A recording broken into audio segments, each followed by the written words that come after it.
From the Alvin and Rosalie Sarachek studio, PBS Kansas presents Kansas Week.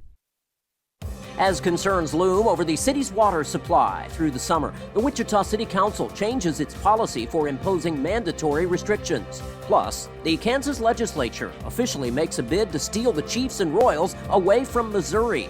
But first, Kansas taxpayers get a $1.2 billion tax cut over the next 3 years. We'll discuss what it means for you and your family on this edition of Kansas Week.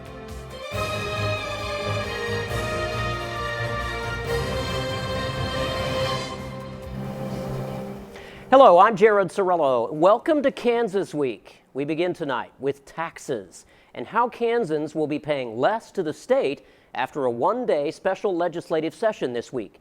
KAKE's Eli Higgins takes a look at how the tax cuts will affect you. One really nice piece of news is that it was bipartisan. The whole thing was bipartisan. Emporia State University political science professor Michael Smith says he was shocked Tuesday when he saw this. A big Kansas tax cut passed by lawmakers nearly unanimously, saving taxpayers more than $1.2 billion over the next 3 years. This was really a big win for the governor. Now, it was a win for the legislators, too. These are some of the biggest changes for the average taxpayer. The state will now only have two tax brackets. If a couple makes up to $46,000 per year, or an individual makes up to $23,000, the tax rate will be 5.2%. For couples who make more than that $46,000 or individuals more than the $23,000, the tax will be 5.58%. The standard deduction, which Smith says is what most people use, will increase to $3,605 for individuals and to $8,240 for couples. Smith says the minimum amount of money you have to make before the state taxes you at all is drastically increasing, from just $2,250 for everyone to over $18,000 for couples and nearly $10,000 for individuals. Smith says translating all these numbers into exactly how much extra you'll have in your pocket isn't so easy. How many dependents do you have? What's your income level? Are you married filing jointly? Are you single? But he says it will certainly be noticeable for many. It's going to be particularly beneficial to the lower income taxpayers. Some people may even find that they no longer owe any state taxes at all. Eli Higgins, KAKE News, on your side. But some lawmakers say the cuts don't go far enough. Here to talk about this and other big stories of the week are David Seaton, the publisher of the Cowley Courier Traveler, and former state lawmaker John Whitmer, host of the John Whitmer Show on KNSS Radio. John, I'll begin with you as a former state lawmaker.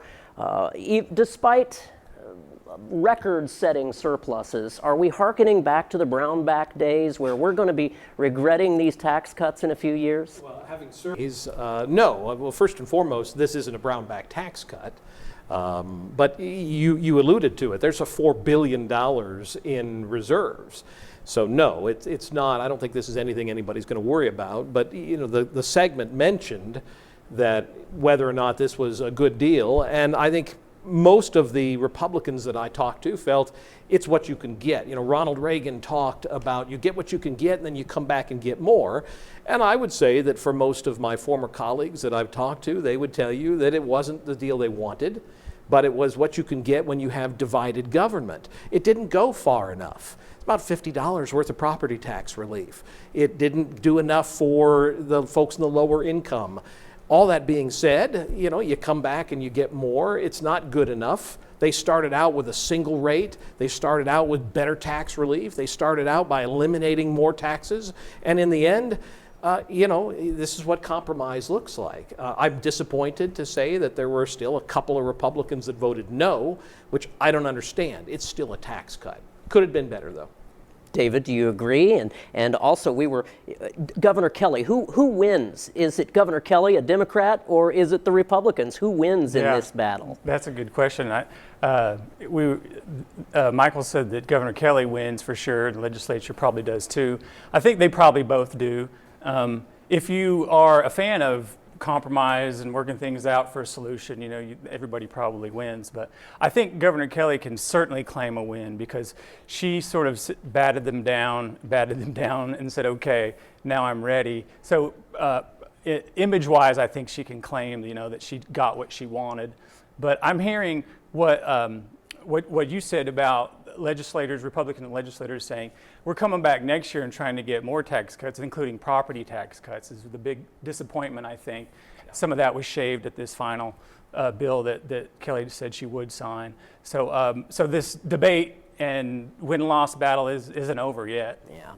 The sad thing is, if you think about it, Laura Kelly's vetoed over 8 tax bills in her time while she's been in governor. So, this is not a governor that wanted to deliver real tax relief. If she did, she'd have signed the first one, and this whole $84,000 special session could have been avoided. Yeah, and she actually, her answer to your question about are we going to be in that position again, like we were, that's what she kept saying as she vetoed the other bills. She kept that argument alive for years, and politically it seems to work for her. And so I think in that sense it's kind of a win for her. But she, a lot of other things could have been done with the money. You could have reduced the pension debt, you could have invested more in public education, things like that. But for a Democratic governor to spend all that money on tax cuts kind of says a lot about where we are politically in Kansas. Yeah. Well, the other big development out of this week's special session was a bill to fund new stadiums for both the Kansas City Chiefs and the Royals. So this sets up a bit of a border war between Kansas and Missouri over these highly popular sports franchises. Cake's Pilar Pedraza was in Topeka to cover the vote and the celebration afterward. 27 had voted in favor and 8 opposed. Passage passed by 2001. This measure had reached its constitutional majority. It's hereby declared passed.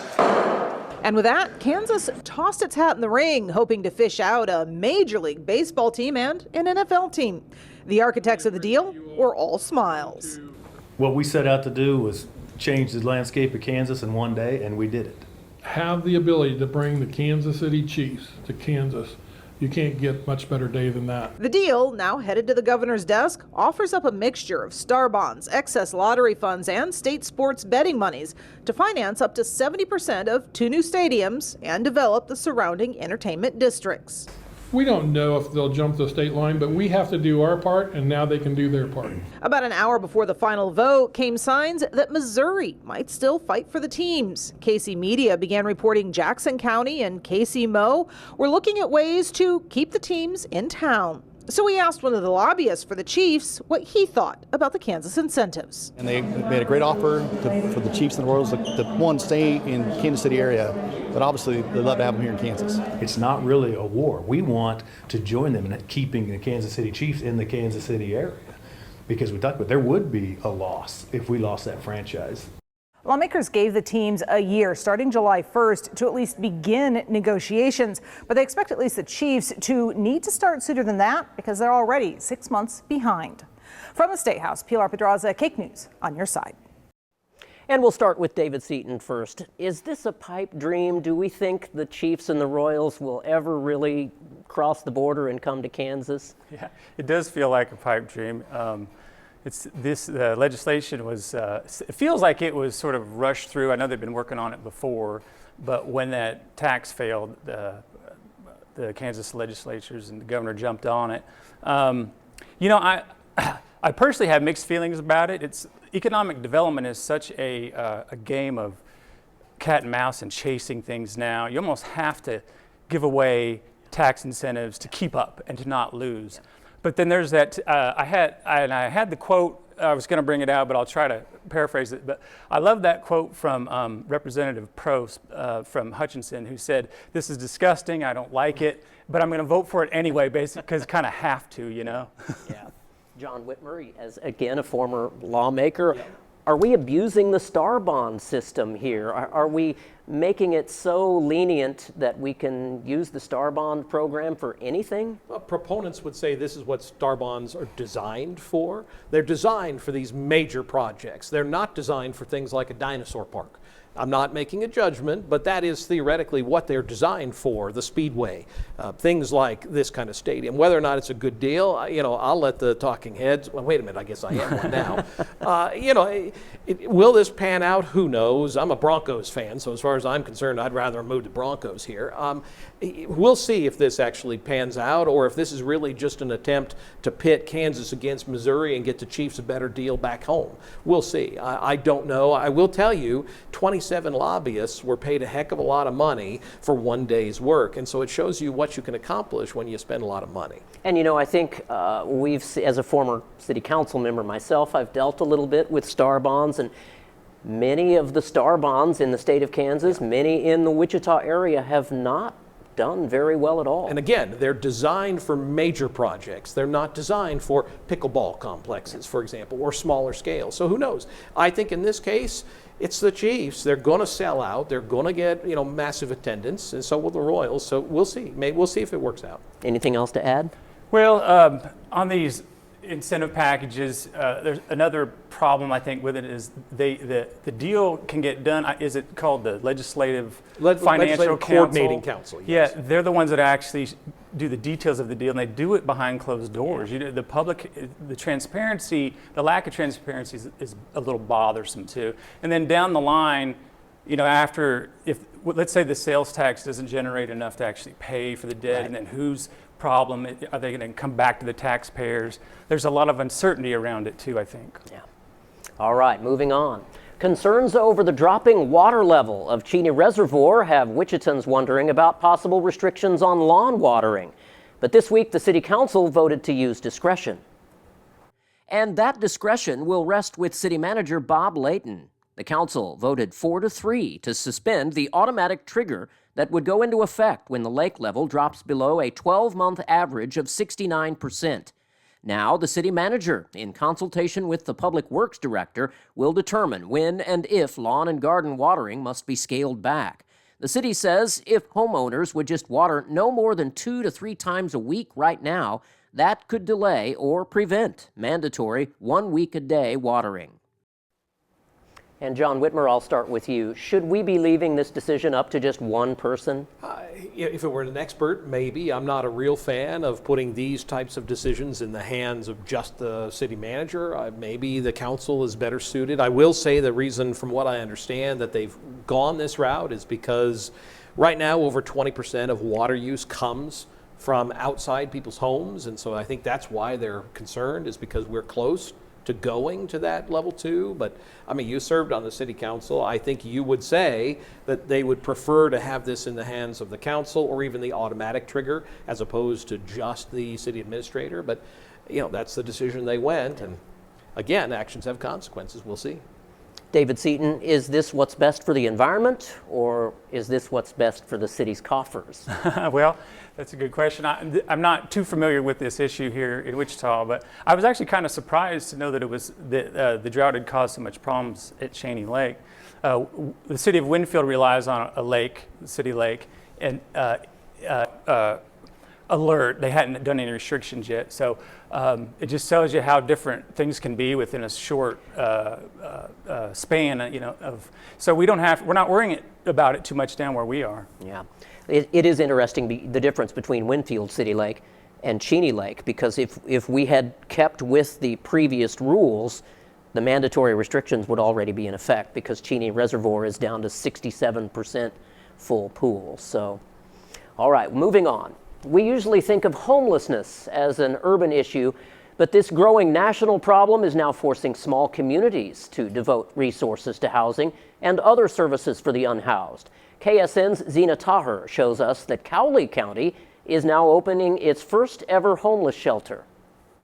The Cowley County House of Hope is open to people in a lot of situations faced with spending a night without shelter. For Hannah Knight, it was a plumbing issue that made her home unsafe to sleep in last week that made her seek shelter. The plumbing issue that we had already had, at that point, had cost us about $400. And so, financially, going to a hotel room wasn't really in my budget. But the shelter isn't just meant for people like Knight. It's also built for those who fall into homelessness suddenly because of things like evictions. Cowley House of Hope Director Bradley Gamber says homelessness looks different in a place like Cowley County as opposed to larger cities. There's one or two individuals you'll see in our community that are homeless, but a lot of the homelessness in rural areas is not quite so visible. He says homelessness is becoming a larger issue for the community. Taggart Wall with the City of Winfield says at any given time, there's between 14 and 30 people without housing in Cowley County.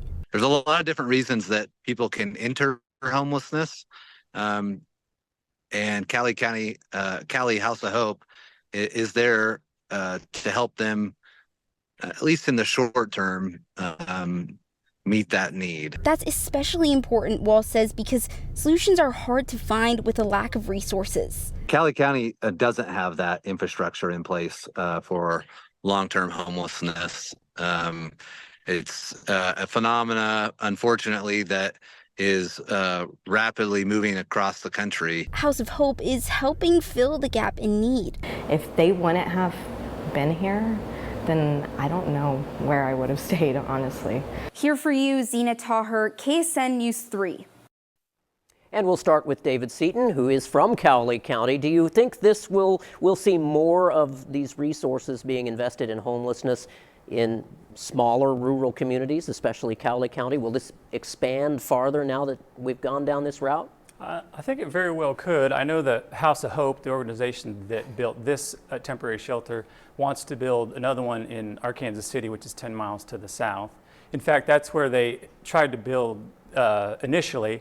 But you saw often when the homeless debate gets played out, you saw some community leaders worried about attracting more homeless and things like that, kind of the not in my backyard episode. So there are obstacles to it for sure still. And I know that the House of Hope, they studied other rural homeless shelters. I use the word rural. I think it was Independence, Kansas has one, maybe another town. There aren't a lot in smaller communities, but they have visited those sites to try to get an idea what they want to do in Cowley County. They don't, as far as I know, there's no official homeless count, and so it's kind of guesswork. But it does seem, people who encounter homeless people have told us in stories we've done that it seems to be on the rise. And the visible people who may be under the bridge or outside Walmart asking for money, there seem to be more of those folks. And then of course there are your couch surfers and people that are maybe staying with friends. And so I think we are going to see some more investment. It's private investment. No public funds, to my knowledge, have been stepped up. The county government, which often handles or helps invest in social services, has not really come forward to address this as a need or priority. And as a former lawmaker, should we be seeing more investment from the private sector in these types of things? I mean, it's hard to compare Winfield, a town of 20,000, to a metro of 500,000, but like Wichita. But should we see more private investment into these things? I like the idea of private investment. I think it's certainly a local issue more than necessarily a state issue. One thing that should be noted is the city was previously having to rent or pay for hotel rooms. So this is probably a more fiscally conservative way of helping to deal with this problem. So I'm glad to see it may turn out to be fiscally conservative, this route. So I'm glad to see them at least trying to find a solution. All right.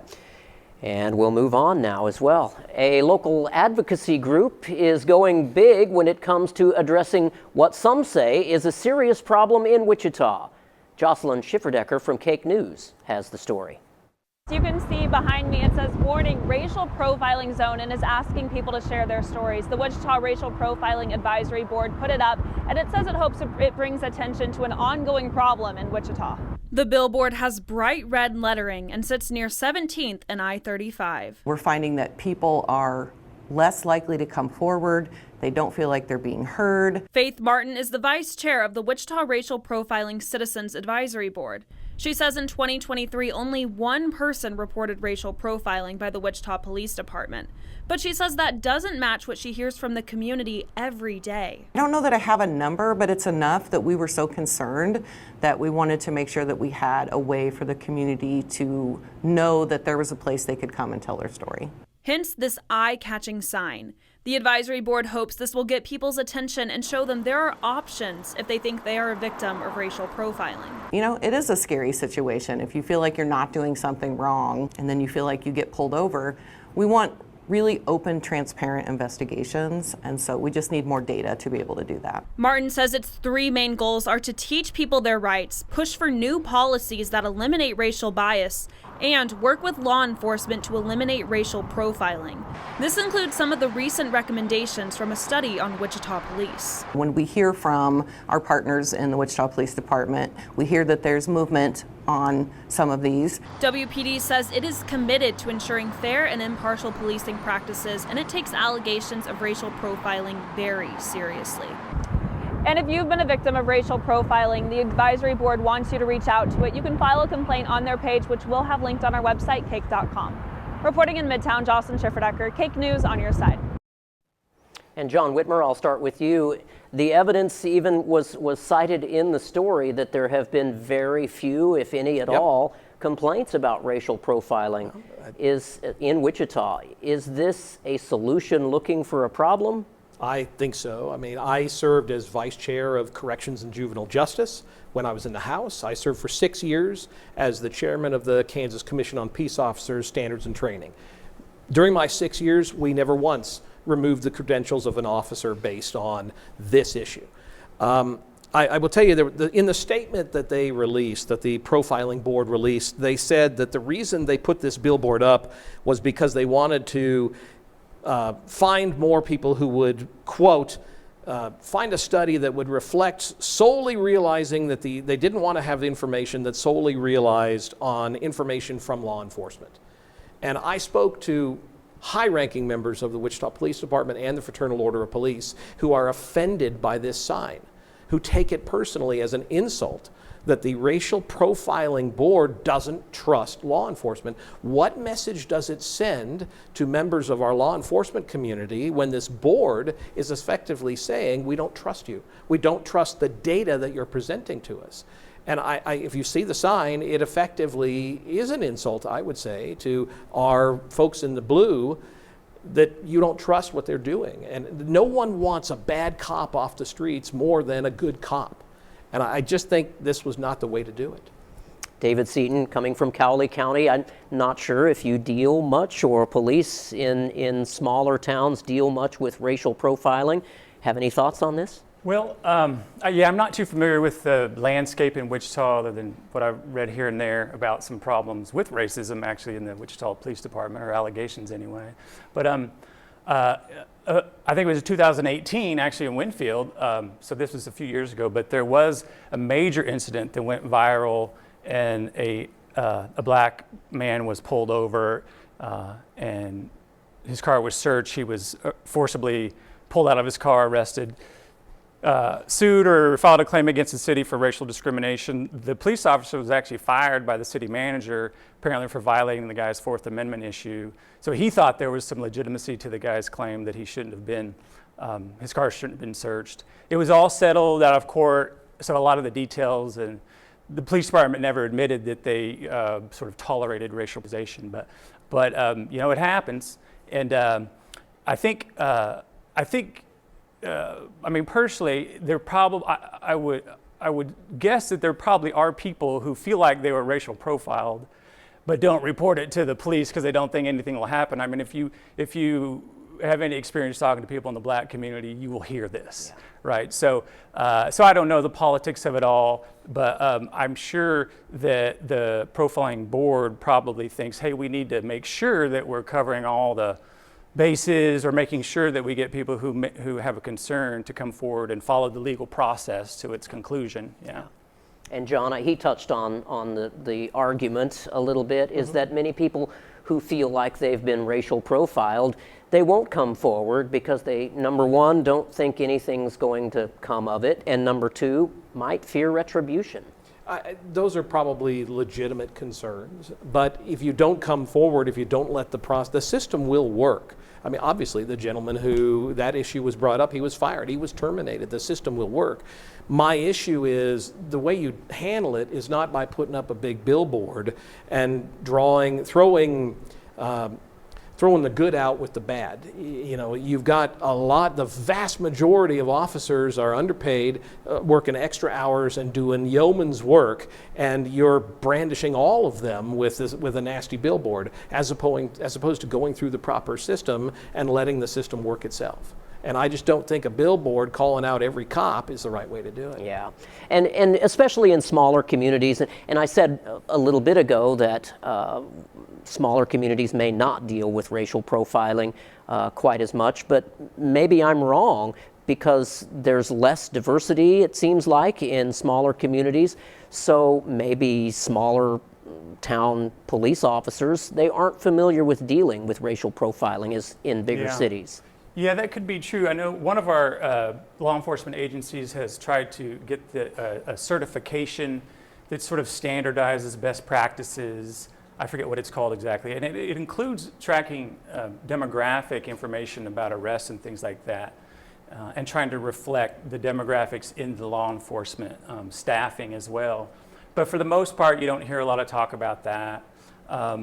I know there's a state law on the books, right, which requires all law enforcement agencies to keep track of racial profiling complaints, have policies, and train officers about not racial profiling. But I know there's been criticism that it's not being followed. The reports, I think some agencies don't always report. I don't know that there's much enforcement to it. So it's an issue that it seems to sort of quieted down lately, and this is interesting that it's popping up. Yeah. Because we sort of are in a bit of the, I don't want to get too nationally political, but we had the Black Lives Matter protests and that racial kind of awareness and reckoning, and then we've sort of swung back to sort of keeping it quiet a little bit. So this is interesting that it's bubbling up in this way. So. All right. That's all the time we have for this week. I'd like to thank our guests, David Seaton from the Cowley Courier Traveler and John Whitmer of KNSS Radio. We'd also like to thank our news partners at CAKE, KSN, and the Wichita Eagle for sharing their materials with us. Email us at kansasweek@kpts.org with your questions and comments. Kansas Week will be on hiatus for the next 3 weeks. We'll return on July 19th. Until then, I'm Jared Cerullo. Have a great weekend.